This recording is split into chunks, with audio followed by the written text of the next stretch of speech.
Hi friends, welcome back to my channel. ఈరోజు వీడియోలో పచ్చికారంతో బంగాళదుంప వేపుడు టేస్టీగా ఎలా తయారు చేసుకోవాలో చూపించబోతున్నాను. కొంతమంది ఈ కర్రీని పచ్చిమిర్చి బంగాళదుంప ముద్దకూర అని కూడా అంటారు.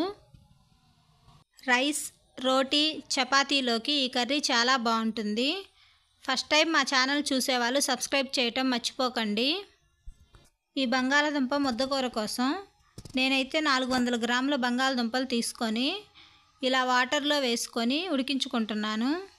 ఈ బంగాళదుంపల్ని 10 నిమిషాలు మంటను మీడియం ఫ్లేమ్లో ఉంచి ఉడికించుకుంటే ఉడికిపోతాయండి. లేదంటే ప్రెషర్ కుక్కర్లో కూడా ఉడికించుకోవచ్చు.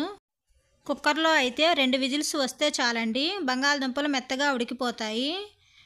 బంగాళదుంప పైన పొట్టు తీసేసుకొని వీటిని కొంచెం మీడియం సైజు ముక్కలుగా కట్ చేసుకొని పక్కన పెట్టుకోవాలి.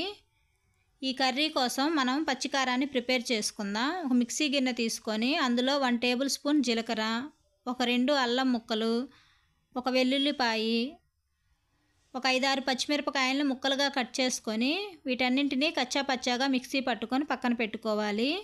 కర్రీ కోసం స్టవ్ వెలిగించి పాన్ పెట్టుకొని అందులో 2-3 స్పూన్స్ ఆయిల్ వేసుకోవాలి. ఆయిల్ కొంచెం హీట్ అయిన తర్వాత 1 టేబుల్ స్పూన్ పోపు దినుసులు, ఒక 2 పెద్దుల్లిపాయలని సన్న ముక్కలుగా కట్ చేసుకొని వేసుకోవాలి. ఈ కూరలో ఉల్లిపాయలు కొంచెం ఎక్కువే వేసుకోవాలండి.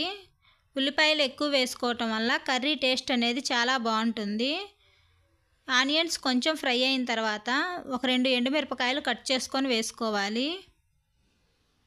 మంటను మీడియం ఫ్లేమ్లో ఉంచుకొని ఆనియన్స్ కొంచెం కలర్ మారేంత వరకు ఫ్రై చేసుకోవాలి.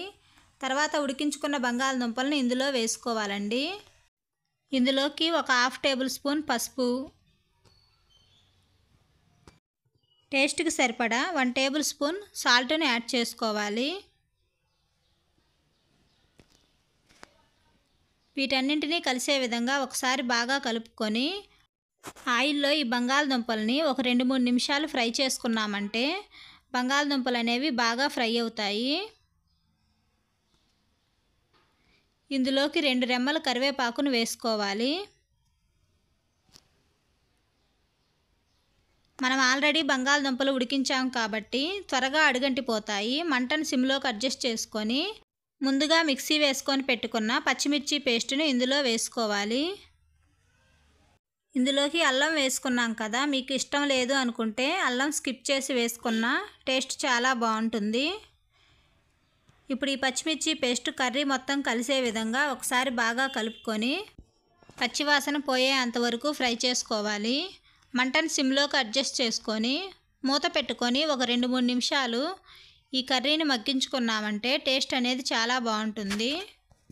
మధ్య మధ్యలో మూత తీసి 1-2 సార్లు ఈ బంగాళదుంప ముక్కల్ని అడుగు నుంచి కలుపుకున్నామంటే ఈ కర్రీ అనేది అడుగంటిపోకుండా బాగా ఉడుకుతుంది. చివరగా ఇందులో 1 టేబుల్ స్పూన్ ధనియా పౌడర్ వేసుకోవాలి. కొంచెం కొత్తిమీర తరుగు వేసుకొని కలుపుకోవాలి. మీకు ఇష్టం లేదు అంటే ధనియాల పొడి వేసుకోకపోయినా ఏం కాదండి, కొత్తిమీర మాత్రం కంపల్సరీ వేసుకోవాలి.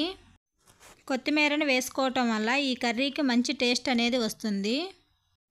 కారం, మసాలాలు వాడకుండా తయారు చేసుకునే ఈ బంగాళదుంప ముద్దకూరని మీరు ఒకసారి ట్రై చేసి చూడండి. రైస్లోకి చాలా బాగుంటుంది. ఈ వీడియో మీకు నచ్చినట్లయితే లైక్ చేయండి, మీ ఫ్రెండ్స్కి షేర్ చేయండి. ఈ రెసిపీ ఎలా ఉందో ఒక చిన్న కామెంట్ చేయండి. Thank you for watching the video.